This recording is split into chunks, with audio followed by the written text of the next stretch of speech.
Good evening, everyone. Ken McLeod with you on this Sunday night. A woman is now expected to survive after being shot 11 times in Seminole.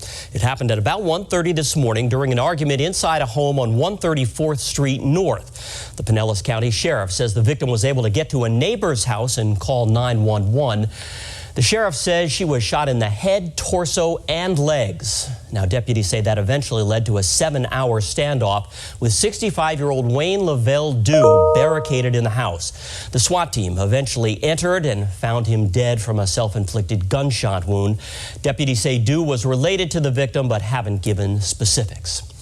We have an update tonight on the Marion County woman who's accused of killing her neighbor whose kids were playing outside her home. Reporter Marley Martinez has more on that suspect's court appearance from Ocala.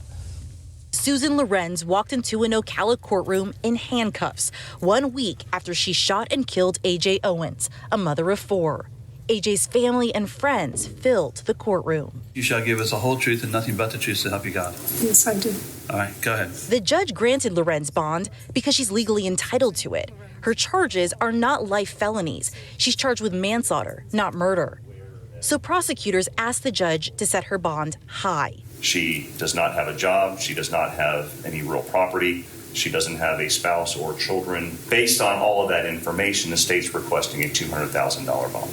Lorenz's public defender asked the judge to set her bond at $16,000. How much money do you think you can afford to post bond? Like $1,700. $1,700? Mm-hmm. Is that a yes? Yes. Ultimately, the judge set Lorenz's bond at $154,000. We're pleased, but we're not satisfied.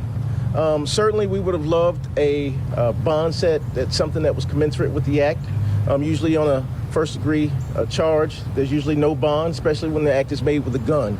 Lorenz is here at the Marion County Jail. The victim's lawyer hopes the state attorney upgrades her charge to murder. In the meantime, AJ's family and friends say their main focus are her kids. They're just 3, 7, 9, and 12 years old. 4 children who lost their mother, who are in need of grief counseling and therapy. The baby doesn't even understand what is happening. And so right now, we are preparing to funeralize and honor her life. We're also grieving the loss of a mother of 4 children, 4 little children. In Ocala, Marley Martinez. Breaking this down just a bit more, police say when the victim went to Lorenz's house, she says she shot Owens through her door after Owens threatened to kill her. But the sheriff's office says detectives were able to establish that Lorenz's actions were not justifiable under Florida's Stand Your Ground law. The affidavit says neighbors told deputies there was a history of negative interactions between Lorenz and the children in the neighborhood. Those neighbors say Lorenz admitted to using racial slurs when talking about those children. The owner of the apartment Lorenz was living in says she was being evicted. A funeral service for Owens will be held tomorrow. Checking some money news now. If you have Citizens Property Insurance, you might soon see a rate increase. State regulators have taken up a proposal allowing a double-digit hike. The actual increase would vary depending on the type of policy you have, but Citizens is recommending 12% increases for homes that are primary residences, and it could be dramatically higher for homes that are not primary residences. A new state law allows up to a 50% increase for those properties. We take asking for a rate increase very seriously. In homeowners insurance consumers, it's a very difficult time right now. We're going to do what we can and work very, very hard to depopulate and truly return to being that insurer of last resort. However, if you are in Citizens, we are going to take very good care of you, and you are going to receive very, very good customer service until you move on to what is hopefully a better, more comprehensive policy in the private market.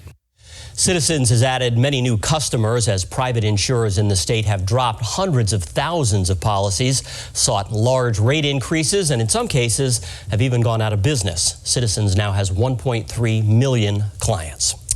Juneteenth is still a week away, but a local organization held an event this weekend. Here's reporter Leala Shalaby. You can't know where you're going if you don't know where you've been. Celebrating a day of freedom, the Tampa Heights Junior Civic Association held yesterday's event in honor of Juneteenth.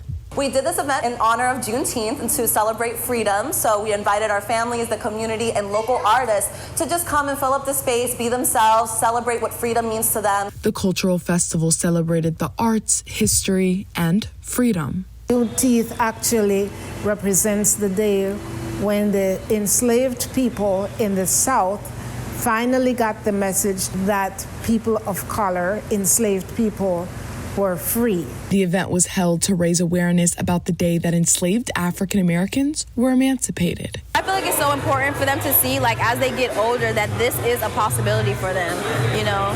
It's just very important to have representation of all kinds. The Tampa Heights Junior Civic Association is a community-based organization that connects the older generation to today's youth to foster a better understanding of one another. If you understand what your past is, if you understand your anchor in the place where you are, then you could continue to just grow from there. I think it's important to just know your history, right? If we don't know where we came from, then you can't really, know where you're going. As cliche as it sounds, it's important. The event was free to the public and to vendors, and all proceeds went back into the center's funding for the youth. You can see in spaces like this, where it's coming out of the community and not from somebody coming into the community, that it's a different vibe because it's ours, it's owned by us, it's run by us, it's with us and for us. In Tampa, Leali Shalaby.